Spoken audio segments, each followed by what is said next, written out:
हाय बच्चों, हमारे चैनल में आपका स्वागत है।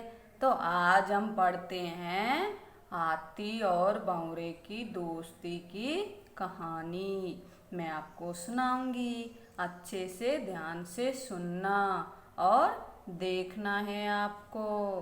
किसकी? हाथी और भौरे की दोस्ती की कहानी। हाथी तो बड़ा होता है, भौरा एक छोटा सा जीव होता है, लेकिन उनमें दोस्ती कैसे हुई ये हमको देखना है। तो बच्चों शुरू करते हैं हम, ठीक है। तो एक बार कुछ भौरे शहद पीने के लिए कमल के फूलों वाले तालाब पर आए। यानी कि ये कुछ जो भौरे हैं वो ये तालाब है।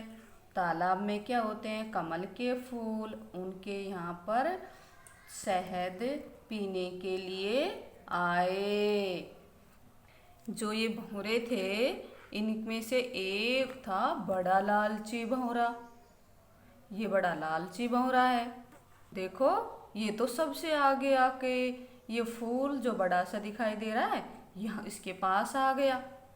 उसके सारे साथी रस पीकर चले गए, लेकिन वह रस पीने में मस्त रहा। यानी कि जो भौरे आए थे वो तो रस पीकर चले गए, लेकिन जो ये लालची भौरा है वो तो रस पीने में ही मस्त है। रात हो गई, कमल की पंखुड़ियाँ भी बंद हो गई। यानी कि अब तो रात हो गई।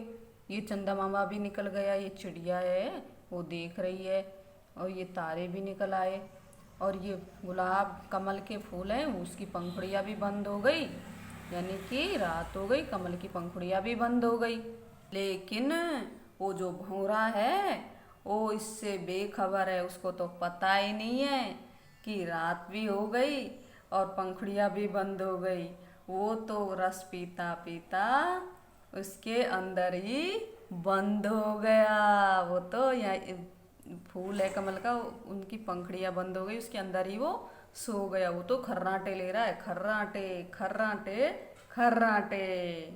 जब उसने आंखें खोली, यानी कि भौरा जो पंखुड़ियों के अंदर है सोया हुआ है, उसने जब आंखें खोली तो उसको चारों तरफ अंधेरा ही अंधेरा दिख रहा है।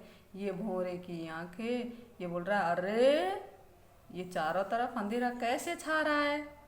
हर तरफ अंधेरा, हर तरफ अंधेरा हो चुका था। वह दुखी हो गया।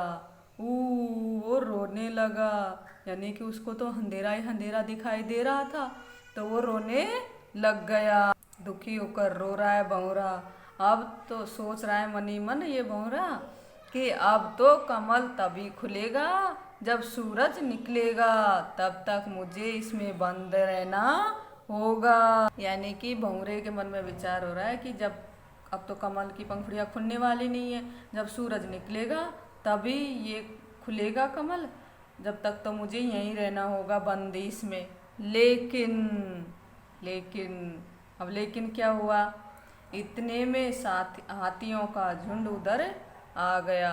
ये जो हाथियों का झुंड है ये तो इधर आ गया। अब ये तो इधर आ रहा है हाथियों का झुंड।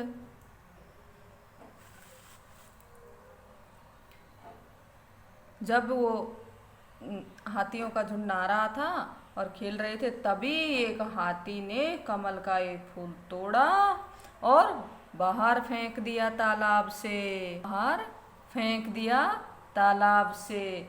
बेचारा भौरा उसी फूल में अंदर बंद था, और यह फूल अभी कभी नहीं खुलेगा। वह रोने लगा, यानी कि ये तो टूट गया। और जब टूटा हुआ फूल और कमल की जब सूर्य की किरणें निकलती तो ये टूटा नहीं होता, तो ये खुल जाता। अब तो ये कभी नहीं खुलेगा। और भौरा रोने लगा। नहाने के बाद हाथियों का झुंड लौट गया। यानी कि नहा धो के पानी पी के ये जो हाथियों का झुंड है वो तो लौट गया, पर वहीं रुका रहा। यानी कि ये छोटा सा एक पीछे वाला जो ये छोटा सा हाथी है वो वहीं पर रुक गया, क्योंकि उसे घास में रोने की आवाज़ आ रही थी। जो वो भौरा रो रहा था वो इस नन्हे हाथी को सुनाई दिया, तो वो वहीं पर रुक गया। जो ये नन्हा सा हाथी है उसने देखा कि वहाँ एक कमल का फूल पड़ा है, रोने की आवाज़ उसी में से आ रही है। ये जो कमल का फूल है बंद, इसमें से ही रोने की आवाज़ इस हाथी को सुनाई दी। नन्हे हाथी ने अपने सूंड से कमल का फूल खोल दिया, यानी कि ये जो कमल का फूल था इसको इस नन्हे हाथी ने खोल दिया। भंवरा झट से बाहर आ गया, यानी कि भंवरा जब पंखुड़ियाँ खुली कमल की तो भंवरा बाहर आ गया। हेलो नन्हे भंवरे, हाथी बोल रहा है इससे। हेलो नन्हे भंवरे, हेलो नन्हे हाथी। भंवरा भी बोल रहा है उसे, हेलो नन्हे हाथी। दोनों ने एक दूसरे को हेलो बोला। दोनों खुश हो गए और दोनों पक्के दोस्त बन गए। अब ये दोस्त एक दूसरे के साथ साथ में, ये भंवरा उड़ रहा है और ये हाथी चला, तो भंवरे की जान बचा ली किसने? हाथी ने। और ये दोनों पक्के दोस्त हो गए। यही थी भंवरे और हाथी की कहानी। आपको पसंद आई तो लाइक करना और चैनल को सब्सक्राइब कर देना। ओके बाय दोस्तों।